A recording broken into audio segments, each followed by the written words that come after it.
1989.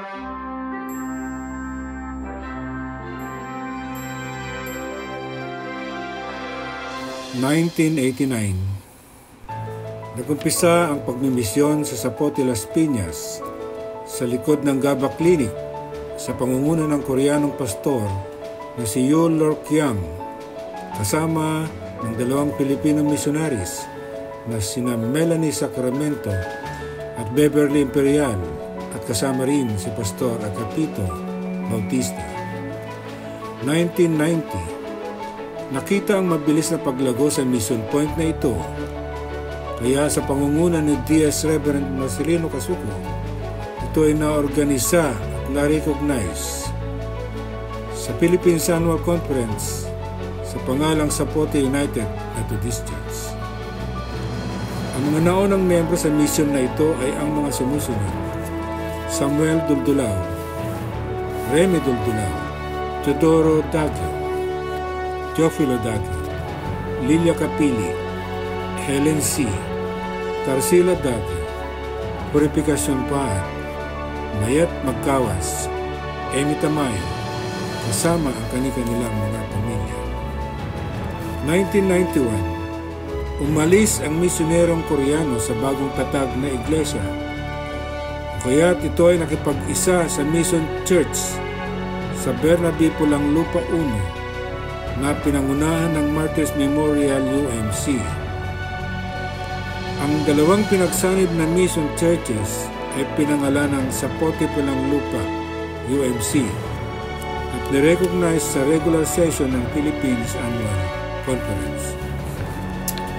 1992, na-assign si Pastor Cornelio Bongco at muling nailipat ang lugar ng pananambahan sa tahanan ng Kilang family na pinsan ni Remy Duldulao. 1993, si Pastor Dakila Candelaria at Pastor Merlin Pascual ang na-assign sa church na ito. Muling nailipat ang church na ito sa malapit sa Central Village na pag-aari ni Josie Nier na anak ni Teodoro at Pros Daggio.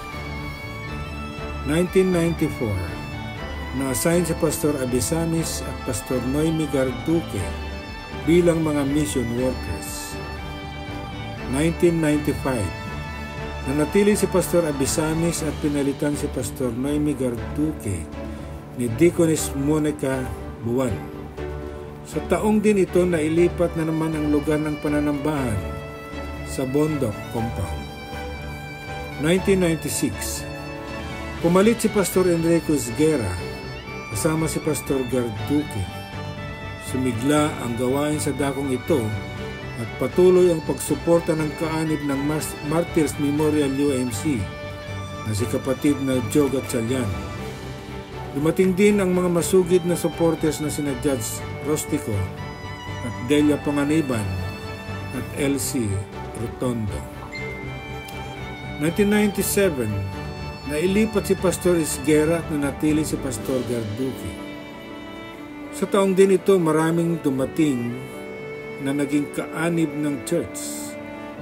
Katulad nila kapatid na Edgardo de Guzman at ang kanyang pamilya, Maricel Urwa at ang kanyang pamilya, Vilma Urwa at ang kanyang pamilya, Jos Pengaro, Flor Florentino, Merna Tejano at Chona Urwa. Nang taon ding ito ay naitayo ang bahay-sambahan sa inupahang lote. Sila Judge Rostico Panganiban ang nag-pledge sa renta ng lote sa halagang 2,000 pesos kada buwan. Dumating ang Bersala family, Violeta Cardenas family, Jane Cardenas and family, at Samuel Daggio and family. 1998, napalitan si Pastor Garduque at pumalit si Pastor Brainel Camaso kasama si kapatid na Nathalie Bombada. Dumating ang mga pamilya nila Violeta Capili, Jeremias and Joy Duldulao. 1999, bumalik si Pastor Enrico Esguera kasama na ang kanyang asawa na si Deaconess Myra Esguera. Dumating din si kapatid na Prosdago. Ganon din sila Elimar and Larry Sonido. 2000, nanatili si Pastor Esguera kasama ang kanyang asawa. Sa taong ito, nadagdag ang pamilya ng mga kapatid na Noel at Nelly Calpito, Rodolfo at Gloria Salcedo, at Captain Antonio Kagawan. 2001 hanggang 2005. Sa taong ito, naglunsad ng fundraising campaign upang makabili ng permanenteng lote na pagtatayuan ng church. Tunay nga na napakabuti ng Panginoon dahil ipinagkaloob niya ang 269 square meters na lote sa Burgos Street sa halagang 941,500 pesos na pagmamayari ng mag-asawang Dr. Domingo at Dr. Los Bininda Miranda. 2002, nanatili pa rin ang mag-asawang Pastor Enrique Esguera, Deaconess Myra Esguera. Buwan ng Hulyo ay nailipat din ang ating bahay-sambahan sa loteng ating nabili. Sa taon din ito, napalitan sa annual conference ang pangalan ng ating iglesia na Zion Pamplona United Methodist Church na ginanap sa Tagaytay Mission Camp. Nadagdag ang pamilya ng Rodolfo Daguio at Eric Kilala. Ganun din sila Maricel de Solo, Lilia Capili at ang kanyang pamilya, Rina Cardenas at ang kanyang pamilya. 2003, kasama ng mag-asawang Esguera ay tinalaga rin sa iglesia ang associate pastor na si Reverend Songbay Duo na mas kilala sa pangalang Reverend Song Hani, na isang Korean Methodist na nasa huling taon na sa Union Theological Seminary na kumukuha ng Master of Divinity. Sa huling bahagi ng komperensya ay nag-leave si Pastor Esguera at itinalaga si Pastor Amor Molina. Kumukuha rin ng Master of Divinity sa Union Theological Seminary. Nadagdag na kaanib ay sina Helson at Hazel C., Charity Marinas Guntang and family. 2004, itinalaga si Pastor Molina bilang administrative pastor at si Pastor Song Hani bilang associate pastor. Maraming pagbabago ang naganap sa panahong ito. Nagpalaganap at nagpunyagi upang isulong ang mga programa at proyekto ng iglesia. Naglunsad ng malawakang kampanya para malikom ang salapi, para matugunan ang buwanang installment fee ng lote, at kasabay nito ang fundraising campaign para sa pagpapatayo ng isang permanent church building. Maraming member friends at supporters at kapatid sa pananampalataya ang tumugon sa panawagan na ito at sa tulong at patubay ng Panginoon. Sa huling bahagi ng komperensya ay nabayaran ng buo ang kabuuang halaga ng lote nang mas maaga pa sa itinakda.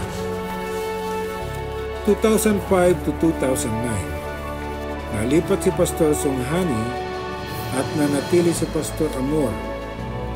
Ang mga committees ng iglesia ay naging abala sa paghahanda ng dokumento para makapagpatayo ng isang permanenteng bahay-sambahan. Sa pangunguna ni Pastor Weng Won-Sik Yi, isang grupo ng mananampalataya buhat sa Yangmun Korean Methodist Church, sa pamumuno ni Reverend No Cheol Nai, ang hinipo ng Panginoon, at sila ay nag-donate ng halagang 900,000 pesos.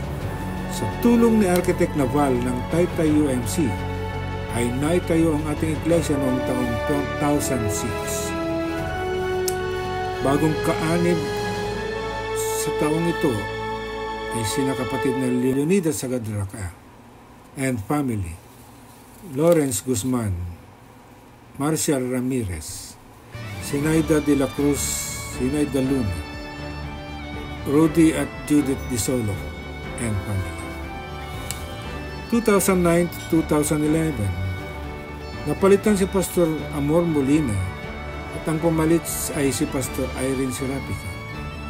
Nanatiling masigla ang mga gawain sa iglesia. Dumami rin ang mga kaanib, lalo ng mga kabataan sa tulong din ng kanyang 3 mga anak na kapwa mga kabataan.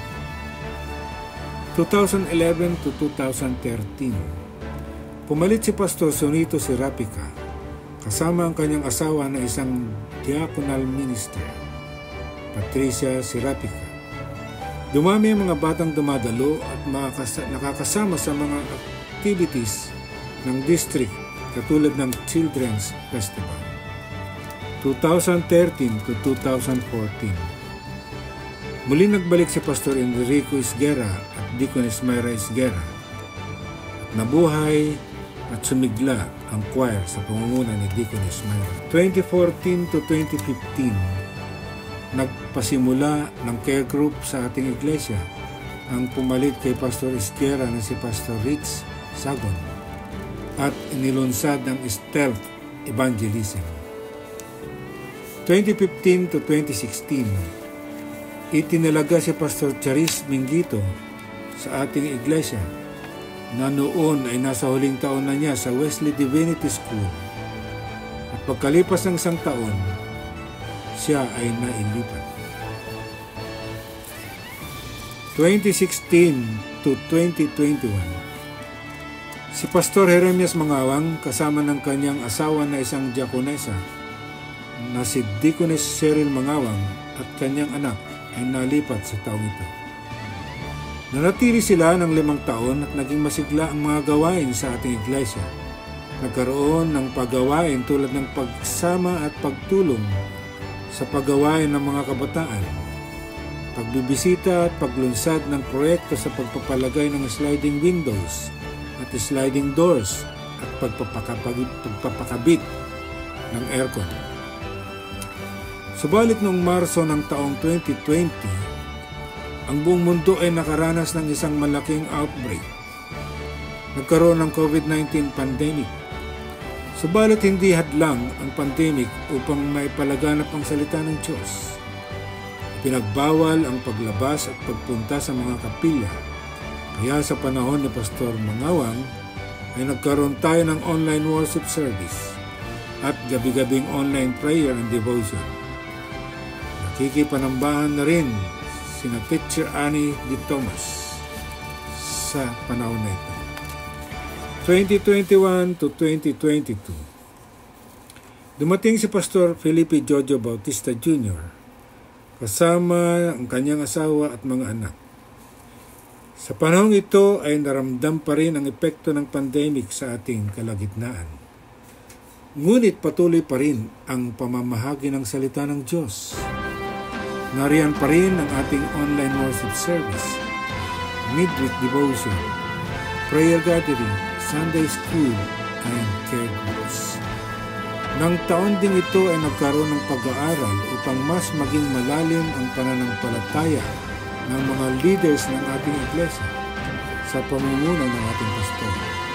Naglunsad din ng proyekto katulad ng closet ministry, namigay din ng mga school supplies and face masks sa mga batang mula sa VCS, nagkakaroon ng fellowship, kasama ng pamimigay ng gamot sa mga senior citizens, katulong ang mga leaders ng ating iglesia. Inilaunch natin ang Building for God's Glory Project upang magpagawa ng 3-story multipurpose building na kung saan nakapaloob ang church office, children's room, multipurpose hall, parsonage, deaconess place, prayer garden at activity area sa rooftop. Sa pagtutulungan ng ating mga leaders kasama ng ating pastor at ang kanyang pamilya, ay patuloy ang mga pagawain. Nakalikom tayo ng humigit kumulang sa 500,000 pesos sa tulong ng mga kapwa mananampalataya at mga kaibigan dito sa loob at labas ng iglesia. Nagumpisang makipanambahan sina kapatid Alfonso Noy Gorospe at tinanggap bilang practicing member si Nep Albania. 2023 to 2024, na-assign si Pastor Johnny de la Cruz. Sa taong ito ay nasimulan ang prayer meeting every Friday sa Sanctuary. Ganon din ang midweek online service every Wednesday. Nakapagpa-install ng bagong aircon unit. 2024 to 2025, dumating si Pastor Carol H. Flores, ang ating kasalukuyang pastor. Sa buwan ng Agosto, nagkaroon ng groundbreaking ceremony ang ating Building for God's Glory project.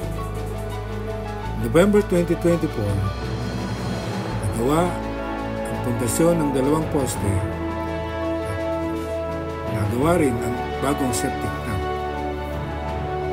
Sinimulan naman ang almusalan sa Sayon na namahagi ng food packs para sa passers-by, ay din ang Senior Citizens Fellowship at Children's Fellowship.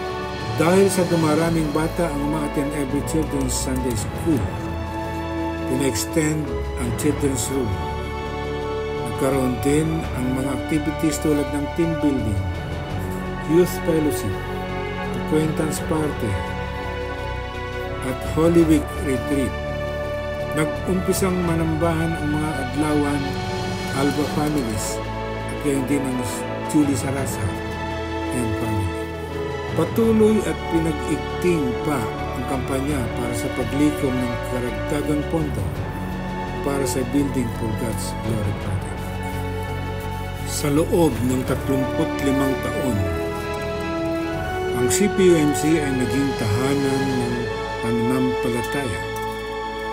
Ilang beses na tayong humarap sa pagsubok, nanghina, naiwan, nasaktan.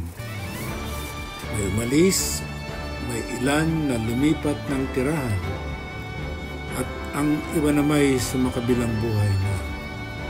Pero ang Diyos kailanman hindi lumayo. Sa gitna ng lahat, tayo nananatiling naglilingkod, hindi dahil madali, hindi dahil kompleto tayo, kundi dahil sa isang bagay, pananampalataya.